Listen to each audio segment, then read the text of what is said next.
In this video, I'm going to show you how to contact Weathertech's customer support. If you find this video helpful, please consider to like this video and subscribe to my channel. In saying that, let's just jump straight into the video. Okay, so what we need to do is open up Weathertech. So I'm over at weathertech.com.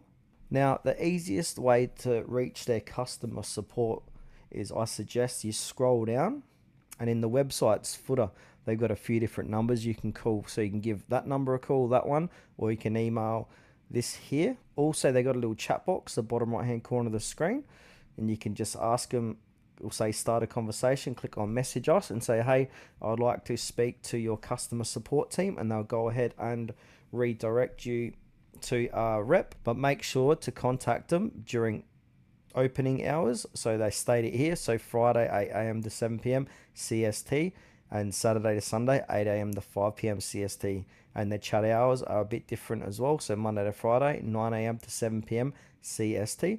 Another way, if you can't reach them here, there's a good site called pissconsumer.com. So if I head on over to pissconsumer.com, this website's great for finding hard to reach emails or phone numbers for different businesses, websites, etc. So now once I'm here, I want to click on search, and then we need to type in Weathertech.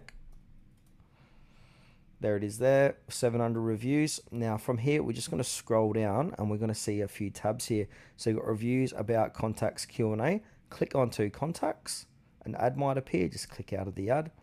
And now from here, we've got a toll-free number we can call, or we can click on the blue call customer service. And you've also got some emails here too, so it's a bit more information than the actual website.